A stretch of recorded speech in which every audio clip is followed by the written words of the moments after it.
What's up, everyone? Welcome to Program Your Remote. Today we're going to be taking a look at how to change the battery in an Audi remote fob smart key. So this key fob is going to take replacement battery CR2032, and I'm also going to be using a small flathead screwdriver.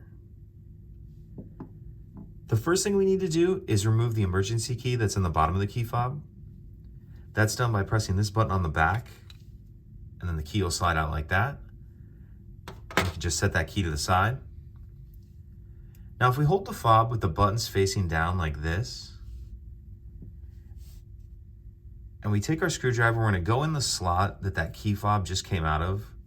Again, if we're holding it with the buttons facing down like this, you want to go in kind of diagonal like this, and there's a little, the camera can't really pick it up, but if you take a look in there, there's a little tab that we're going to push up on. And as you do that, it's going to pop this back up just a little bit like that.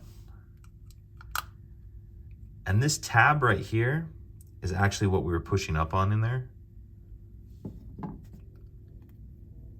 So once we get the back off, we see our battery right here. Go ahead and remove that. We'll grab our new battery, and we want to make sure that we're installing that with the plus side up, like that.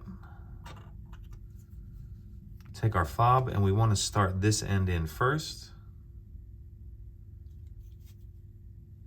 This end towards the panic button, and then go ahead and just snap it together.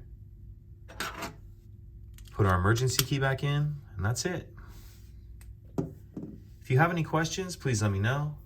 If you could take a second to like and subscribe, it helps us out, and I'd appreciate it. Thank you.